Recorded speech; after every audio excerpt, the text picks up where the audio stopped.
weeks ago, the generative artificial intelligence company OpenAI, which has basically been at the forefront of the modern boom in the technology, announced very suddenly that it was shutting down Sora, its video generation tool. We're saying goodbye to the Sora app, the company announced on social media. To everyone who created with Sora, shared it, and built community around it, thank you. What you made with Sora mattered, and we know this news is disappointing. In the grand scheme of things, it was perhaps inevitable that this was going to happen, even if it happened more suddenly than many might have expected. Sora initially seemed like a massive success for the company. It generated headlines that described it as jaw-dropping for better and worse, and rolled out remarkably quickly, hitting 1 million downloads quicker than the company's previous breakthrough ChatGPT. Disney even agreed to share their intellectual property with Sora, letting it use their brands and characters in a deal valued at $1 billion. However, there were signs that this was not a sustainable model. Downloads of Sora dropped by 32% month over month in December. It saw a decline in usage coinciding with the end of unlimited free access.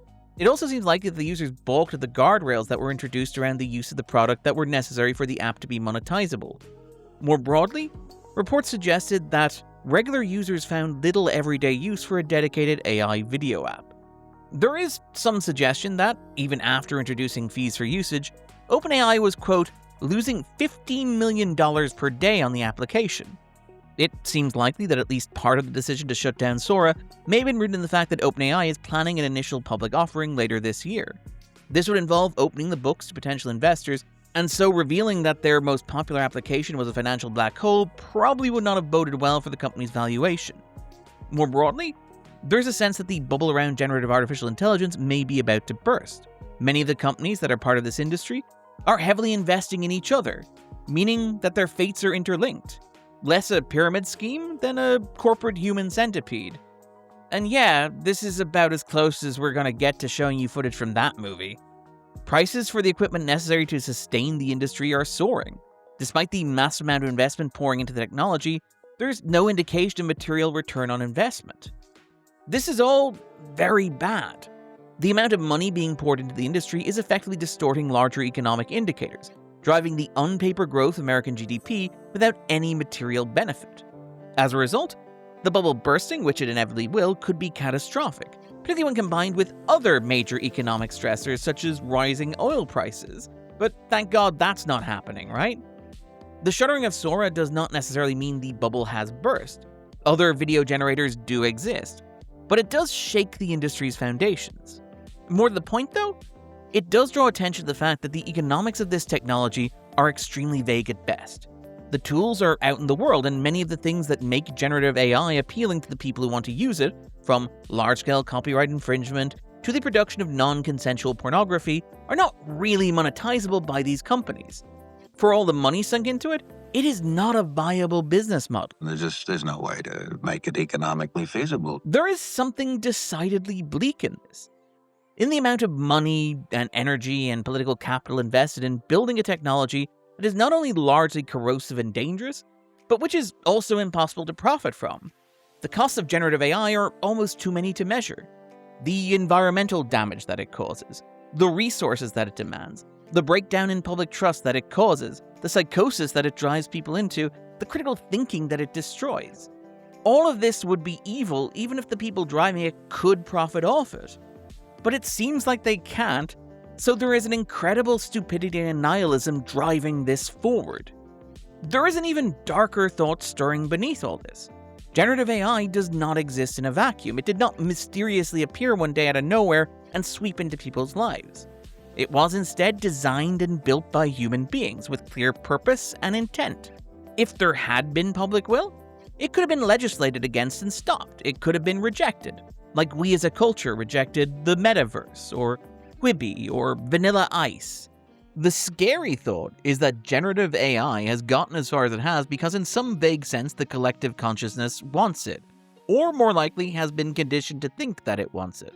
That the forces of industry and culture have conspired, whether consciously or not, to effectively manufacture consent, create a climate that values and aspires towards the very narrow range of what generative AI can offer at the cost of absolutely everything else, to convince us not just that generative AI can produce a passable replica of human-created art, which it cat, really, but it can get close enough for some.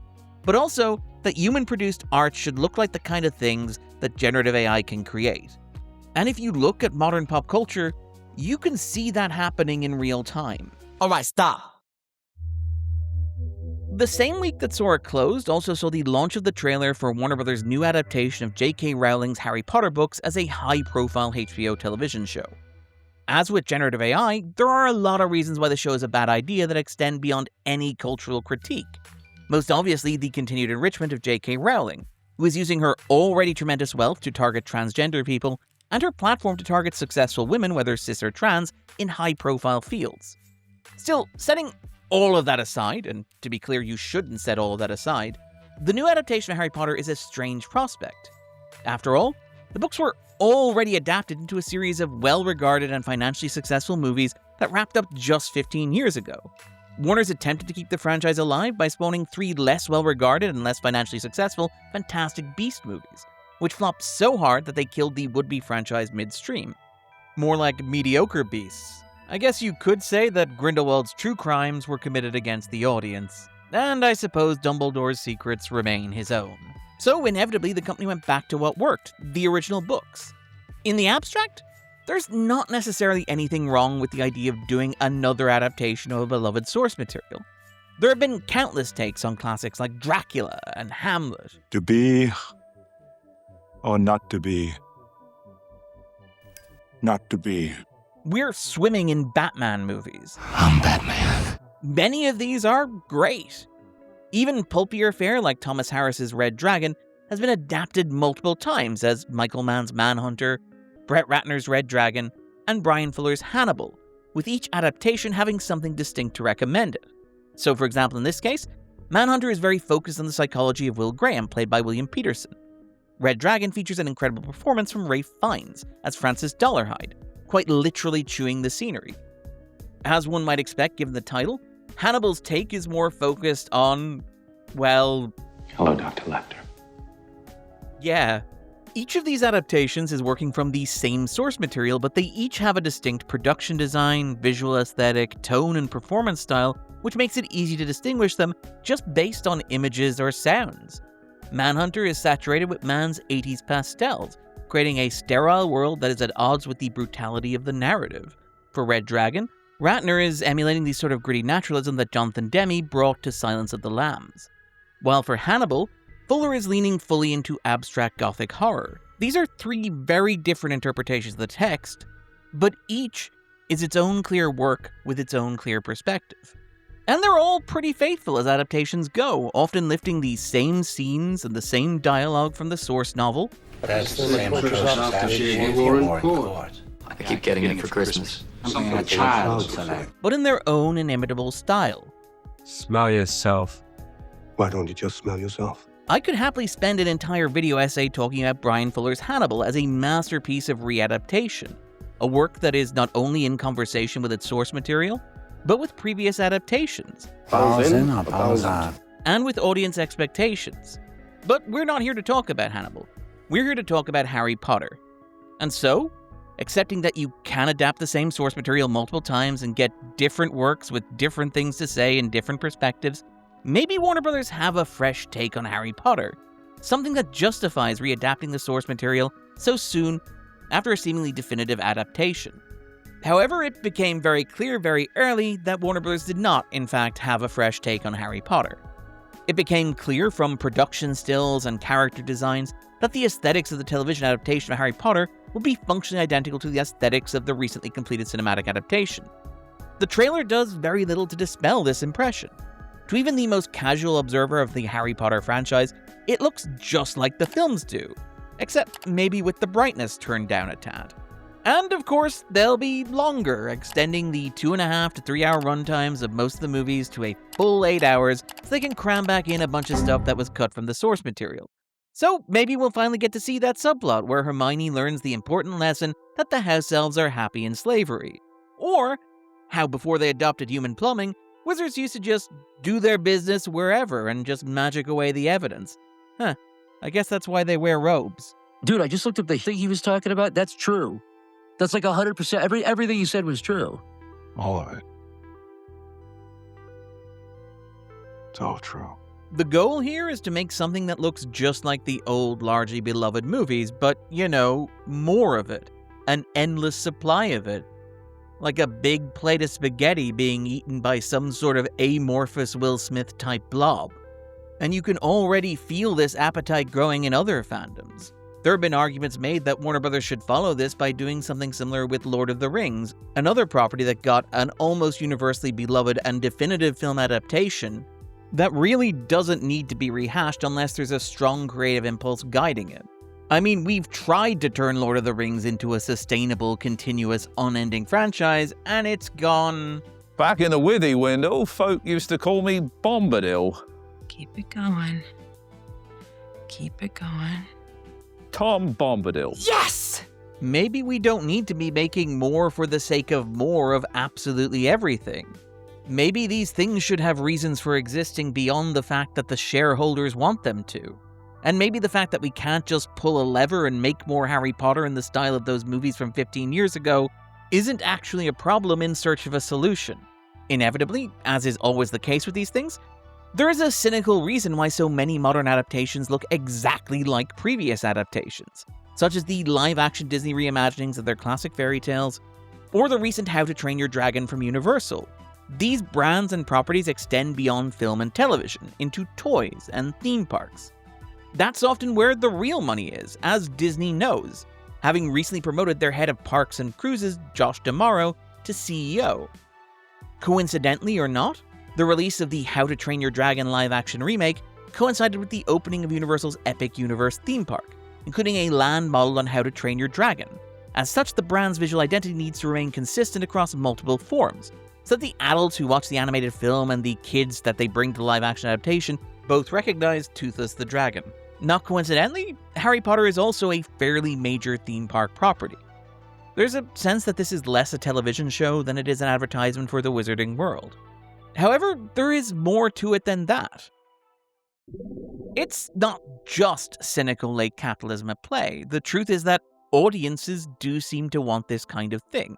There's a growing obsession with concepts like comics accurate, the idea that the quality of an adaptation can be measured by fidelity to pre-existing source material, where the sight of 55-year-old Hugh Jackman in a costume from the comic books and cartoons is seemingly more likely to make grown men cry than an actual emotional farewell scene in Logan a couple of years earlier. It has become a rhetorical cliche, something dismissive and easy, to remark that a work of pop culture resembles generative AI.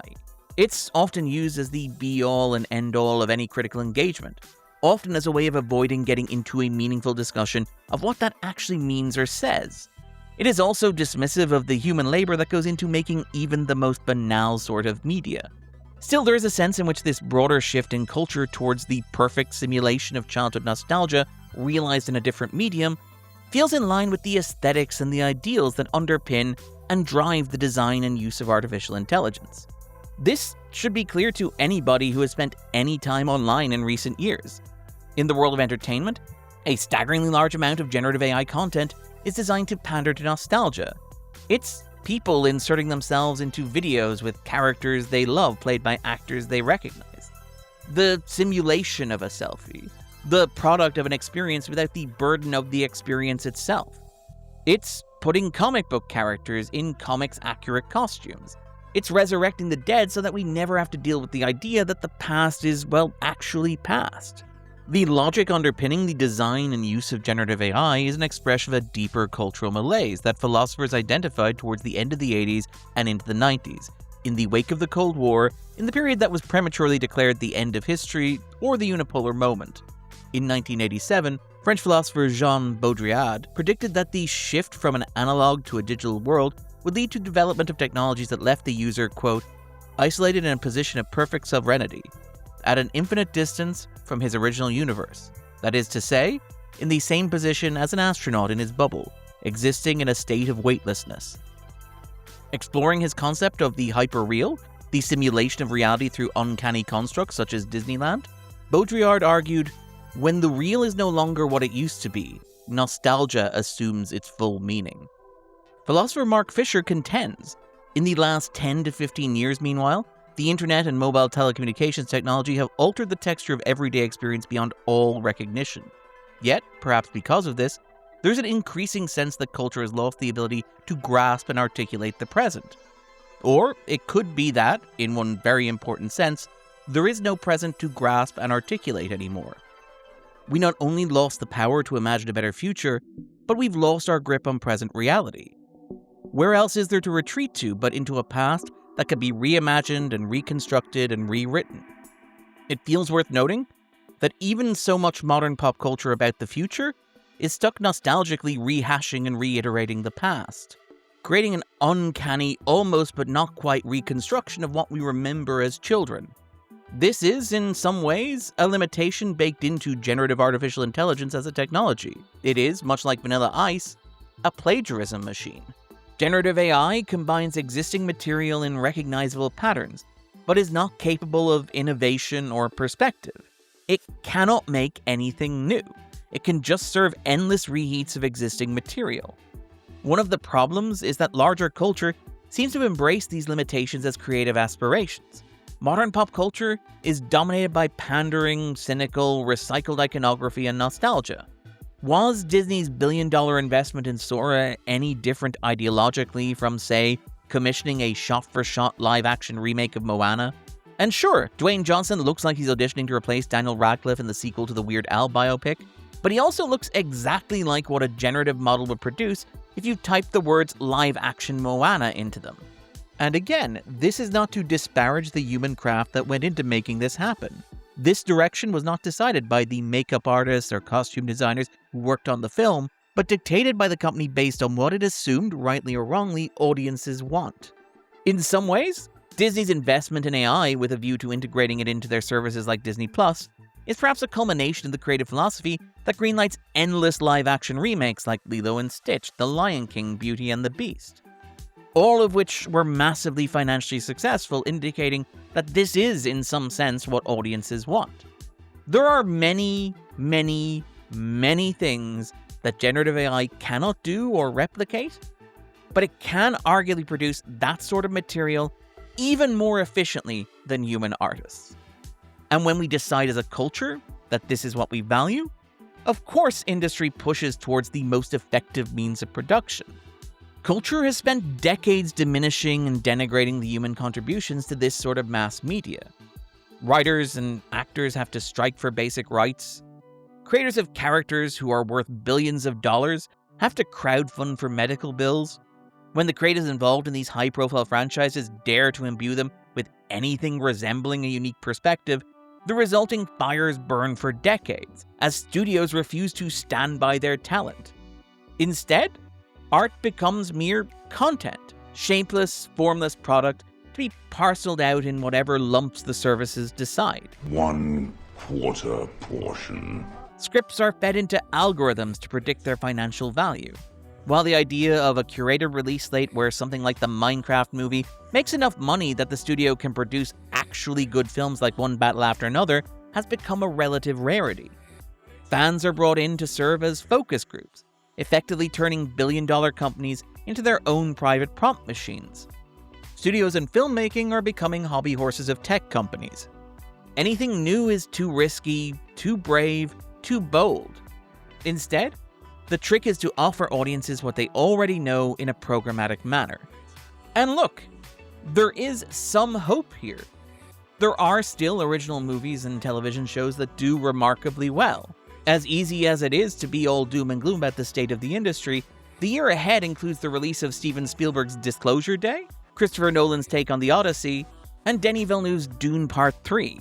And yes, to get back to that discussion about how re-adaptation is not inherently a bad thing, these films all have connections to pre-existing works. Disclosure Day looks to be in conversation with Close Encounters of the Third Kind, one of Spielberg's earliest films.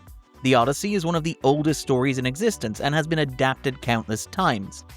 Dune is the third part in an adaptation of a book series that has already been adapted multiple times. But these are not simple nostalgic cash-ins using familiar iconography. Disclosure Day has not been marketed as a Lego sequel with a returning cast. The Odyssey is avoiding the median aesthetic of historical or mythological epics. And Dune is distinctly Villeneuve's take on the source material, quite distinct from what came before. No AI on the planet can predict what accent Pattinson's cooking here. Oppenheimer, a 3-hour biopic about the guy who created the atomic bomb, shot partially in black and white and largely about a series of meetings, grossed almost $1 billion 2.5 years ago. Even at the moment, Project Hail Mary, which is an adaptation of a novel, is doing surprisingly well. There is clearly a market out there for stuff that is not simply reheated childhood nostalgia. But the studios need to make more of it, and when they do, audiences need to turn out to them. This culture of endless rehashes and familiar iconography, of recycled imagery and characters and shots, is the culture that fed into the generative AI boom. It conditioned audiences to expect that media should look more like the nostalgic facsimiles that generative AI offers rather than the work of an actual artist or human being. Studios have spent decades eroding the taste of general audiences, feeding their appetites for what executives call content. Of course those audiences embraced a service that offered what they had been taught to value. Generative AI is ultimately methadone, serving a culture addicted to nostalgia. This is the deeper sickness underpinning all of this.